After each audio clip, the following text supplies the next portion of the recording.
Apakah makna jangan duduk bersama ahlul bid'ah? Apakah dalam dakwah saja atau dalam keseharian juga, Ustaz? Pernyataan-pernyataan para salaf dahulu melarang untuk bermajelis dengan orang-orang yang punya pemikiran menyimpang, tidak lain agar mereka menjauhkan masyarakat awam dari pemikiran-pemikiran yang menyimpang. Karena kalau kita duduk dengan orang yang pemikirannya menyimpang, sangat mudah kita terpengaruh. Ya, sangat mudah kita terpengaruh. Kita duduk dengan ahli filsafat, ini ahli filsafat ini ngawur. Kita ngobrol-ngobrol akhirnya masuklah racun filsafat. Kita bercerita ngobrol teman baik sama orang liberal. Kita enggak punya ilmu. Dia ngomong kasih syubhat, akhirnya kita jadi apa? Liberal. Itu yang dimaksudkan. Ya. Maksudnya jangan duduk agar jangan mendengar pernyataan mereka. Ya, di antaranya kita buka-buka misalnya ceramah orang-orang liberal, ya enggak boleh. Ya. Kalau misalnya saya ingin dengar karena saya ingin bantah. Saya baca buku Jahmiyah, saya baca buku Mu'tazilah, saya baca buku Asy'ariyah. Karena saya alhamdulillah dikasih ada bekal untuk bisa saya memfilter. Tapi kalau antum ya jangan. Ya, antum tidak punya apa? Antum baca buku orang ateis bisa jadi apa? Ateis ya. Ya, ada seorang muslim tulis buku judulnya Limadha Ana Mulhid. Kenapa saya murtad? Subhanallah.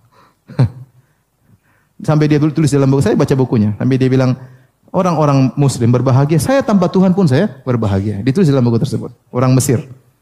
Kemudian akhirnya dia mati bunuh diri. Dia mati bunuh diri. Ya. Oleh karenanya, maksud saya, itu maksud perkataan para salaf, kita menjauhi untuk mendengar orang-orang yang pemikirannya menyimpang. Kenapa? Karena kita ini asyubhat khattafah wal qulubu dhaifah. Kata para salaf, syubhat itu menyambar-nyambar sementara hati itu lemah. Ya, hati itu sangat apa? Lemah.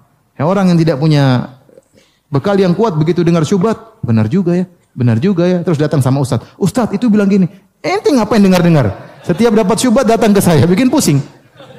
Jangan bikin pusing orang. Zalim ente bikin pusing orang. Udah, ente dengar yang jelas-jelas aja, yang enggak jelas enggak usah didengar ya. Yang enggak jelas enggak usah didengar. Betapa banyak orang sudah ngaji baik-baik jadi liberal. Jadi benar. Masuk sekolah tinggi jadi liberal. Kenapa dia enggak punya dasar yang kuat? Oh ya benar juga jadi liberal. Benar juga ateis. Seperti itu.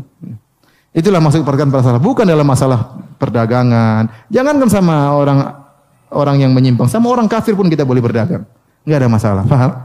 Oleh karena maksudnya jangan dengar pembicaraan mereka tentang agama karena hati kita ini apa?